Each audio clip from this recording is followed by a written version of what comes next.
No,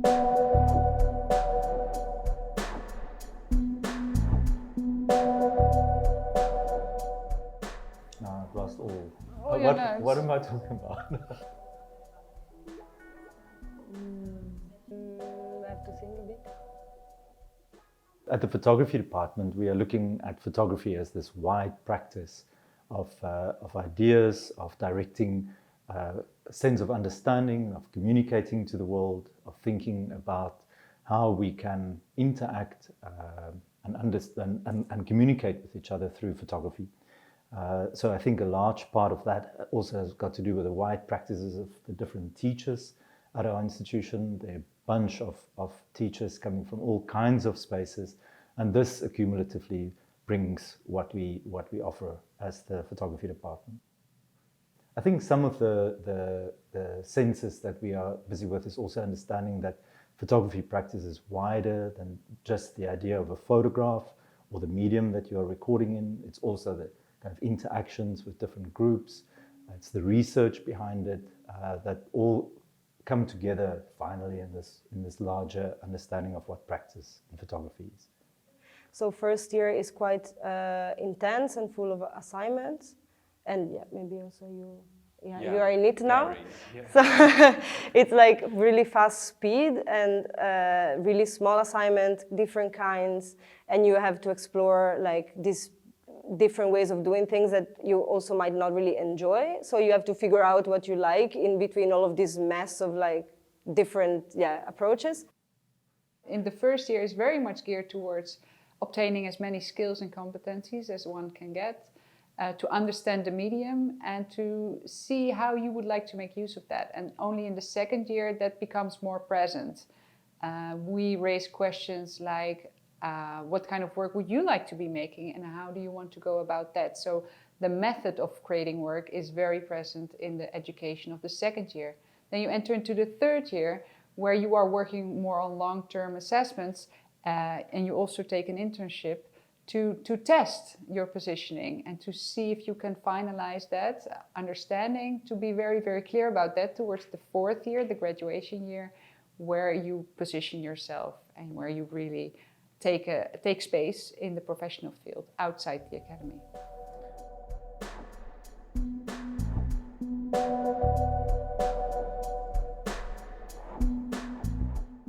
Photography becomes a way of navigating, making sense of maneuvering in the world, but also trying to have a relationship to it in order to sort of, I would say, fulfill, let's say, I like the notion of like a good citizenship. Like photography is a way to sort of be and become within and amongst society. Collective learning is very, very important for us, and we enhance this through peer learning that happens in student groups. So students participate and have class and education mostly in their peer group, where they learn from their teachers, but most likely, I guess, they learn the most from each other's process, each other's questions, each other's work. That's what's being discussed every time, again and again. To understand how your peers are developing will help a student to understand how they are developing. Classmates are really important. Classmates are actually everything, and other departments as well. So just find a network that supports you and wants to work with you. I think that's also exciting. There's never a right or wrong, I think, in all our classes. You can always fail, and we even talk about how can you set yourself into a beautiful failure. Yeah, failures. Good failures. Fail well. Yes.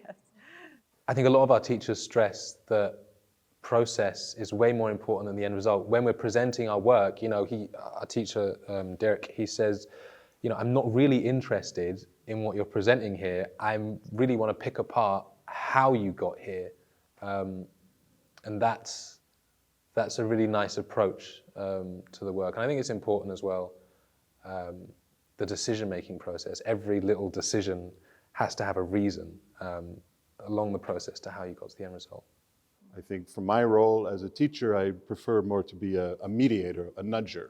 Like, oh, maybe kind of what happens over there. So I think if you can provoke in the right questions, And then that also means that students are kind of free within the environment to sort of, move amongst the questions that are starting to arise, with, of course, a certain degree of boundaries. Otherwise, things can just become explosive, say, all over.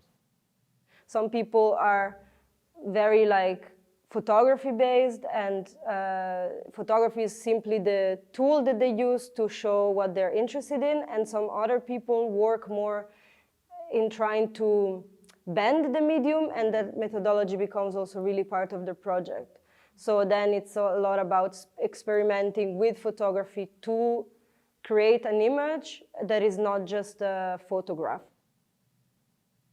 It's something that to produce the photo, but it's something else at another level to engage with it and to go and to question it. We all have our cameras.